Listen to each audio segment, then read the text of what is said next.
Sinabi ni Coach Darvin Ham gutom na daw sina LeBron at Davis sa paparating na season, pero bago yan New York Knicks gustong makuha si Zion Williamson. Kahit na si Zion nga po ang face of the Pelicans ngayon, maraming naniniwala na iiwan din ito ang nasabing franchise sa inaharap. At isa nga po ang team ng Knicks sa nalilink para sa 2 times All-Star. At ngayon ayon sa report ni Mark Berman ng New York Post, kinek daw ng Knicks ang lagay ni Zion ngayong offseason kung pwede nila itong makuha mula sa isang trade.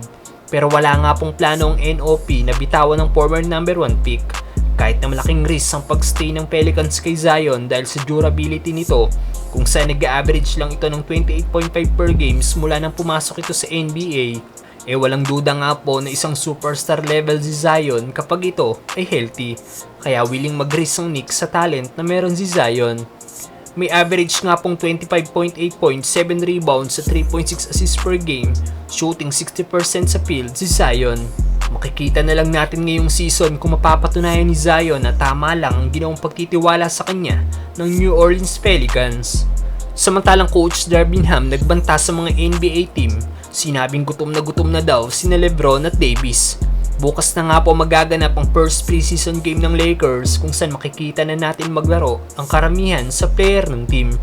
Pero ang isa sa pinakaabangang matchup ay ang opening night ng regular season kung saan magkakalaban ng Lakers at ang reigning NBA champion na Denver Nuggets.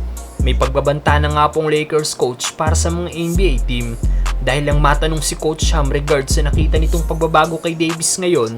Sagot ng Lakers coach, nakita niya daw ito at si LeBron na gutom dahil naiintindihan daw ng dalawang captain ng kanilang moment at hindi na daw nag-worried ang mga ito sa nangyari last season. Pero mas gutom daw ngayon sina LBJ at AD. Sinet na rin daw ng dalawang Lakers superstar ang tone para sa lahat kung anong dapat nilang gawin para manalo. This is hunger, man. He and Brian both. Our two captains are the most hungry. They're hungry as ever.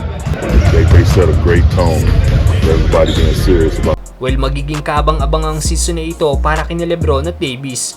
Si Davis nga po ay dalawang magkasunod na season ang hindi napipili bilang isang All-Star dahil sa pagkakaroon nito ng injury. Kaya naman siguradong babawi ito para makabalik bilang isang All-Star. Isa pa sinabi din ni Davis nung nakaraan na ready na daw sila ni LeBron lalo na sa Denver Nuggets at hindi na daw talaga sila makapaghintay na makakalaban ng mga ito.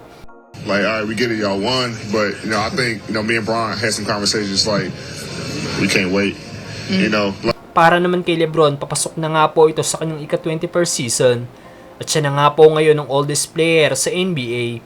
Kaya naman siguradong papatunayan ni The King na isa pa rin siya sa top player ng liga ngayong darating na season, given sa edad na meron ito.